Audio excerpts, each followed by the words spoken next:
Hello and welcome. I'm Thomas Porteous and you are watching NewsX World. Let's take a look at some of the top stories.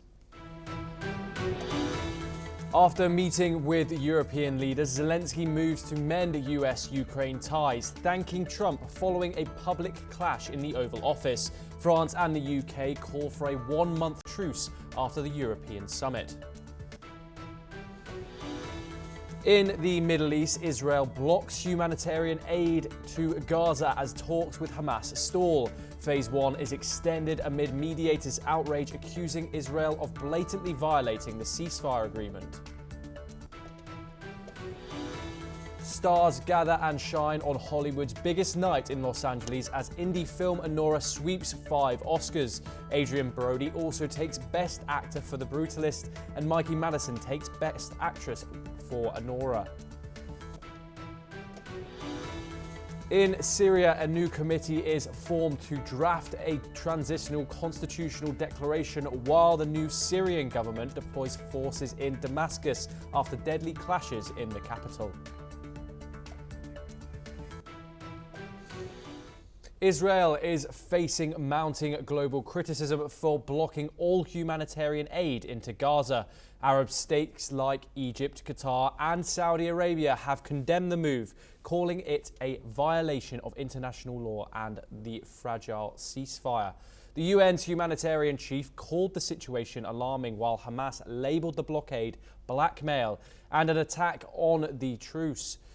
Israel defended its actions, accusing Hamas of stealing aid and rejecting a US proposal to extend the ceasefire. With negotiations for the next phase of the ceasefire stalled, the region stands at a tense crossroads. We will continue this discussion with our two guests. Ali M. Bushback, independent Palestinian researcher, joining us from Cairo.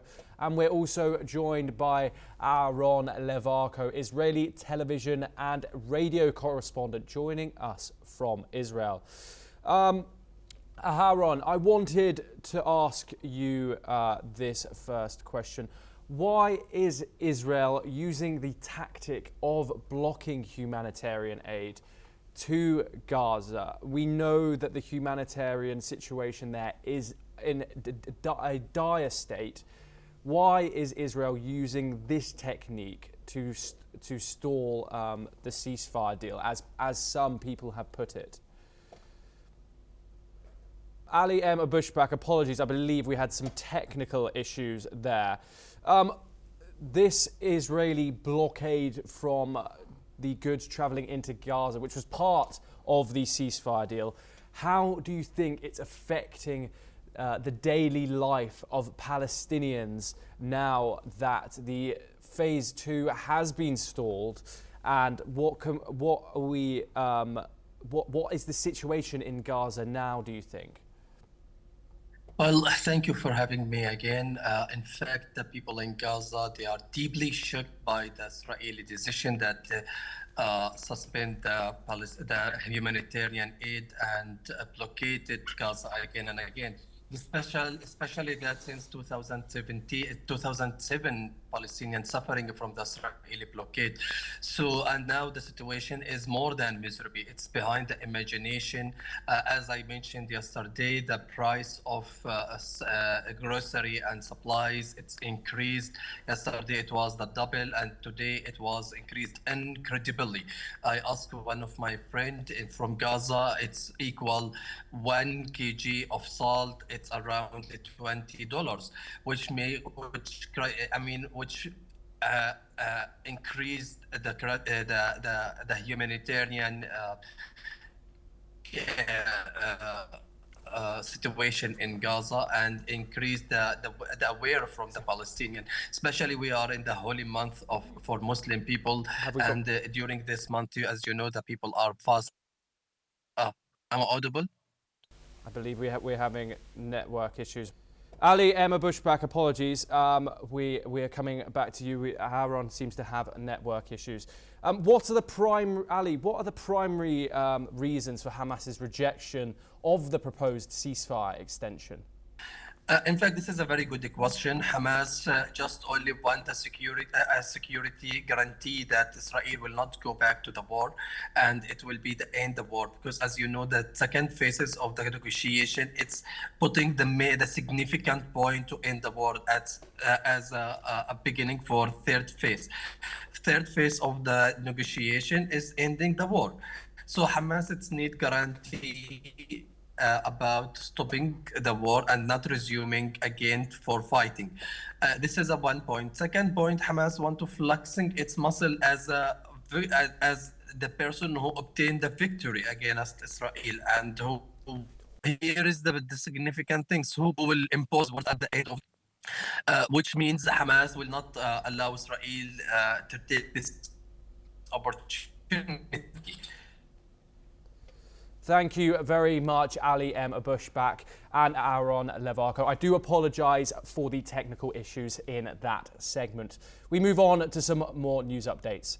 US President Donald Trump calls for an investigation into potential lumber import tariffs to boost domestic supply. This move could heighten global trade tensions. Meanwhile, Treasury Secretary Scott Bessent urges Canada to align with Mexico on US tariffs against Chinese goods. Let's take a look at the report. Ukrainian President Volodymyr Zelensky has wrapped up a crucial diplomatic tour following a heated exchange with former President Donald Trump and Senator J.D. Vance in Washington. Describing himself as bruised but motivated, Zelensky quickly moved on to the UK, where he attended a summit with 18 world leaders. During his visit, he received warm welcomes, including an embrace from UK Prime Minister Keir Starmer and a meeting with King Charles. Zelensky used the opportunity to publicly praise the US for its support and highlighted European unity. Тижнями буде дипломатія заради миру. І заради того, щоб всі ми були разом. Україна, вся Європа і обов'язково Америка. Звісно, ми усвідомлюємо важливість Америки. І ми вдячні за всю підтримку, яку ми отримали від Сполучених Штатів Америки. He also reiterated the need for security guarantees for Ukraine in any future peace deal. Тому, як підсумок цих днів, чітка підтримка Європи, більше єдності, ще більше готовності співпрацювати, всі єдині в головному, щоб мир був реальним, потрібні реальні гарантії безпеки. І це позиція всієї нашої Європи, усього континенту. Британія, Європейський Союз, Норвегія, Туреччина. Сьогодні ми скоординували наші позиції, буде багато зустрічей, багато спільної роботи. Найближчими днями, найближчими тижнями буде. Before departing the UK, Zelensky confirmed his readiness to pursue a minerals deal with the US, signaling continued cooperation. Незважаючи на те, що сталося раніше, незважаючи на це, ми конструктивні. Якщо ми домовилися, що вона буде підписана, з нашого боку, ми готові підписувати. Я, чесно кажучи, думаю, що і Сполучені Штати будуть готові. Напевно, потрібен час проаналізувати якісь речі. Я хотів просто, щоб почули позицію України.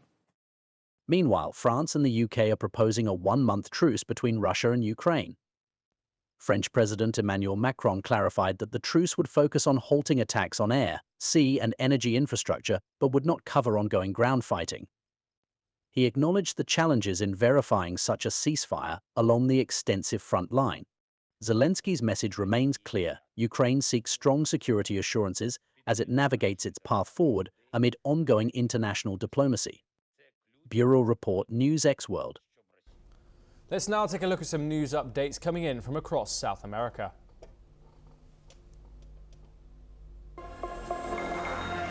In December, Argentina's Justice Ministry implemented 400 layoffs at its secretariat, affecting about 50% of the staff. Many workers, including those from the National Memory Archive, were left uncertain about their job status. The ministry claims the layoff were part of a voluntary redundancy plan, citing overlapping roles. Human rights groups have urged Argentina to ensure adequate support amidst the cuts. 50 years ago, the Kuna people of Panama opened their lives to a documentary only to see it disappear when the reels were seized by a bank. For decades, the community searched until decaying footage was found in Panama's Ministry of Culture and a hidden copy surfaced in Paris. Now the Kuna reclaim their story, with elders passing down their history to a new generation. Yamandu Orsi, Uruguay's new president, took office on Saturday, marking the return of the centre-left broad front after a 5-year gap under conservative leader Luis Lacalle Pou. He promises to address rising inequality and surging crime while strengthening the social safety net and revitalising the country's economy. The victory came after public frustration with Lacalle Pou's government. Guyana's President Ifram Ali condemned a Venezuelan naval vessel's incursion into disputed waters home to ExxonMobil's offshore oil fields. Ali called it a grave concern and reaffirmed Guyana's territorial integrity, alerting international allies.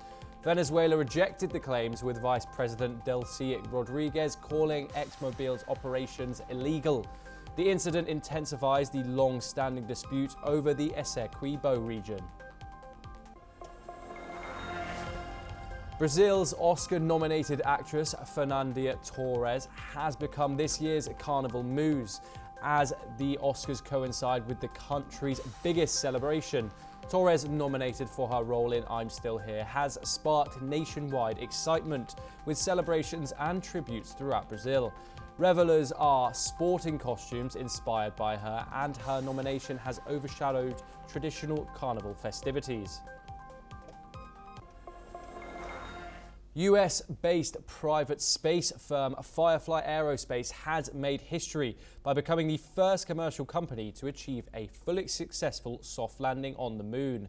The Blue Ghost lander touched down smoothly on the lunar surface after orbiting for 2 weeks. This is a significant step in NASA's collaboration with private space companies, marking a major milestone in commercial space exploration. Here is more in this report. Firefly Aerospace's Blue Ghost lander has successfully landed on the moon, making it the first private company to achieve a fully successful soft landing. The spacecraft touched down in the Mare Crisium region, a massive lunar basin visible from Earth, after a 2-week lunar orbit. Blue Ghost carried 10 scientific and technological payloads, including NASA instruments designed to study lunar dust, radiation, and surface materials. The mission is part of NASA's Commercial Lunar Payload Services program, aimed at advancing lunar research through private partnerships. Firefly plans to follow up with 2 additional Blue Ghost missions in 2026 and 2028, both of which are expected to deliver more scientific payloads and support NASA's long-term lunar objectives. Blue Ghost launched on a SpaceX Falcon 9 rocket from Florida on January 15th. This milestone underscores the growing role of private companies in space exploration as NASA prepares for future manned missions to the moon. Bureau Report, NewsX World. Let's now take a look at some news updates from across Europe. British Prime Minister Keir Starmer has rejected calls to cancel President Trump's state visit to Britain. This came ahead of a recent disagreement between Trump and Ukrainian President Zelensky in Washington. Starmer has criticised politicians for trying to escalate tensions with Washington, especially when Europe faces a moment of real fragility. Meanwhile, Zelensky has met with Italian Prime Minister Giorgia Meloni to discuss a joint plan for ending the war. Sources have indicated that parties in Germany have considered establishing 2 special funds potentially worth hundreds of billions of euros. One fund has been planned for defence, a second for infrastructure. Economists have estimated that around 400 billion euros are needed for the defence fund. Moreover, a meeting between Ukrainian President Zelensky and US President Trump has increased the urgency in Berlin to act faster on spending for Germany's defence and Ukraine. Polish cybersecurity services have detected unauthorized access to the Polish Space Agency's IT infrastructure.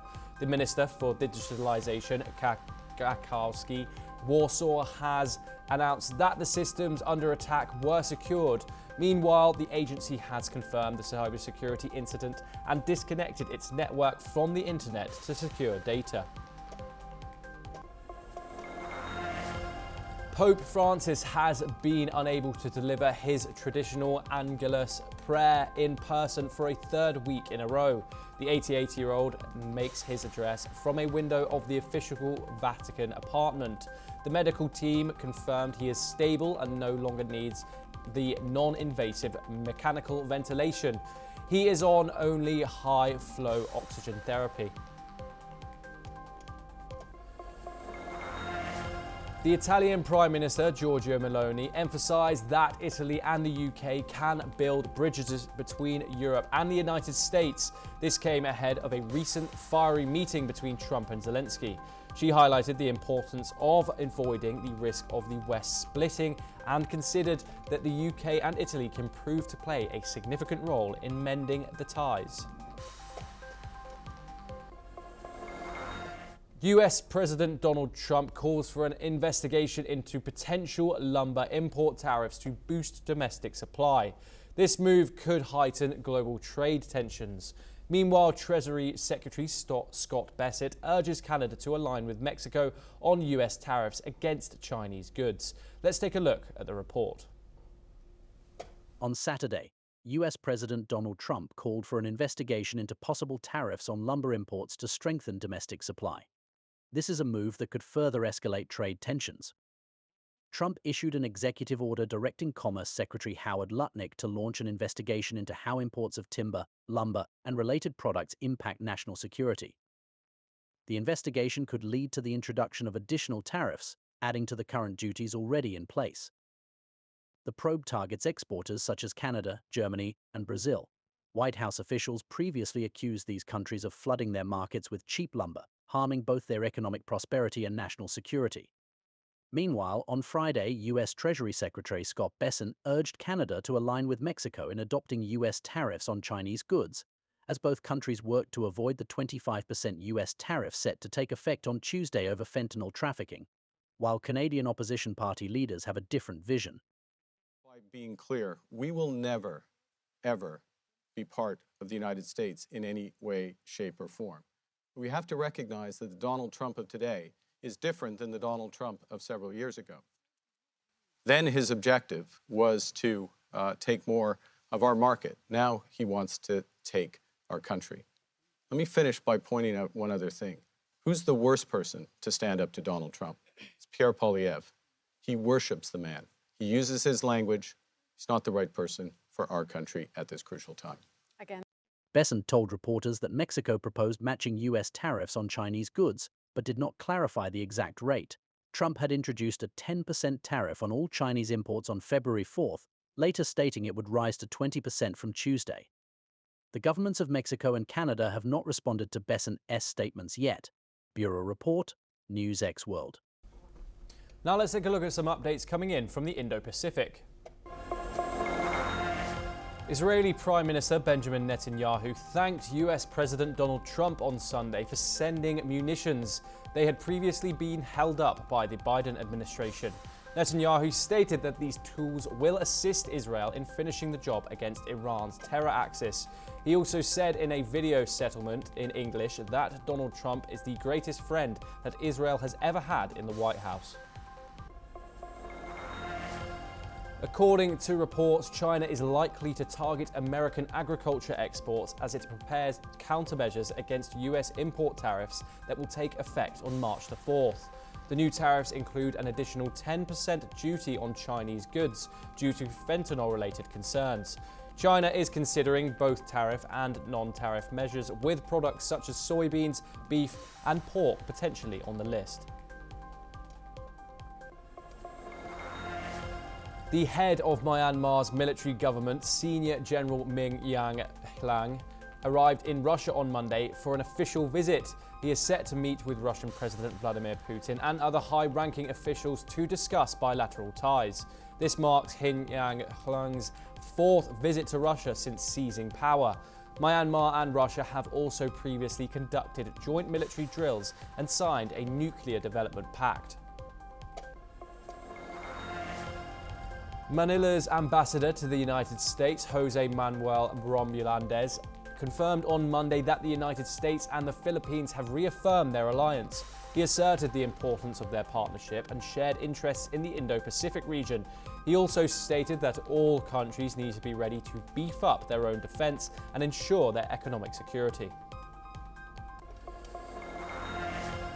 Days after North Korea's recent test launch of cruise missiles, a U.S. aircraft carrier, the USS Carl Vinson, arrived in South Korea as a show of force.